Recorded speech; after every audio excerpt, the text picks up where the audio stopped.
Yo, what's up guys? For today's video nga pala, eto, gumising tayo ng maaga dito kasi nag-low tide na yung dagat dito guys. So ito na yung last episode natin to guys. Part 3 na to ng vlog natin. So dito nga pala to sa Bolinao, Patar Beach guys. Sa bungad lang to sa La Taverna. Ito, naglo-low tide siya pagka umaga. So iniisip namin baka mayroong mga isda dito kami. Kasama ko si paring Yonam guys. So maghanap kami baka may mga isda, crab, puset, hipon, di ba? Baka may naiwan sa pangpang. Ayan, di ba? Ang baba ng tubig dito, guys. So ayan, clear, tsaka yan, malinis yung tubig dito. Ayan, kitang-kita nyo talaga. Pero guys, nasaktan kami kasi wala kaming nakitang isda. So nice try lang, di ba guys? So ulitin na lang. So ito, hotdog sa dagat, guys. So tamang breakfast na lang kami ito. Ayan, di ba? Sobrang low tide niya pag umaga dito. Para siyang Kalatagan, Batangas. Nawawala rin yung dagat dito pag umaga. So ito, tamang kape muna kami dito. Tamang breakfast. Ayan sila hotdog. And dito sila Mighty. Ayan sila Edmure nga pala nagluto ng breakfast dito, mga itlog, mga hotdog, nuggets, mga pang breakfast lang, tinapay, tsaka lang kanin. Tapos init-init ng ulam, yung ulam kahapon, di ba yan? So ayan, busy sila dyan guys. So ano nga pala dito, toka-toka, di ba? Tulungan lang, hugas, linis, hiwa, luto, di ba? Tulungan lang dito. Tapos yung kabilang grupo dito, yung stay hike, nasa kabila, medyo nauna kaming gumising sa kanila. Tapos ito yung mga seashell natin. Hindi ko alam kung anong tawag dito, umang bato or ano, kinuha ng mga bata. Yan.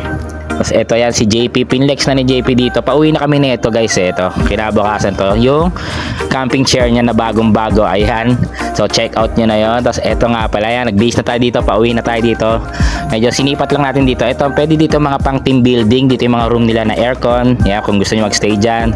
Tapos ito muna, tamang kita muna tayo dito kila Ace, kila Sarah, mga tropang stay hike dito. Ayan, sila Babes, yan sila Babes. Tapos ito yan, wala lang, feeling vlogger lang tayo dito guys. So pauwi na tayo. Ito nga pala si Kaiser yung kumuha sa aking napakalupit na picture.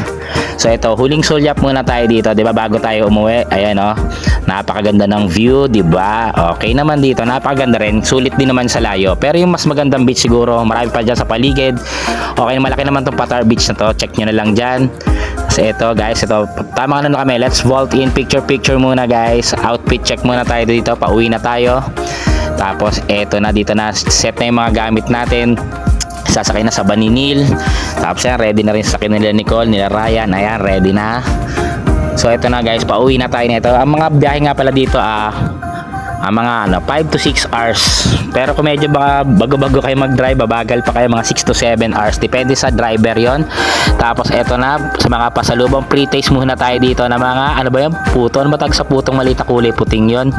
Ayan, tapos dito yung mga danggit, yung mga tuyo dyan, sarap yan. Pre-taste muna. Tapos ito yung aluminos, ito yung longganisa, yan, masarap to guys. 150 yata to, tsaka 250, 180 yan, ito yan. Masarap, try nyo. Lasa siyang vegan longganisa, masarap. Tapos ito si ate, naki-CR ako. Shout out, binasayong pa ako dito guys sa CR. Akala niya walang tao, hindi ko kasi nalock yung pinto. So nabuhusan niya. Pero okay lang naman, di naman niya sinasadya. Tsaka nakachinelas naman tayo. Kaya malinis naman yung tubig na pinambuhos niya sa sahig. So hanggang dito na lang. Salamat. Thank you for watching guys. Salamat. Bye-bye. Pa-like and share ng video na to. Hanggang sa susunod ulit. Thank you.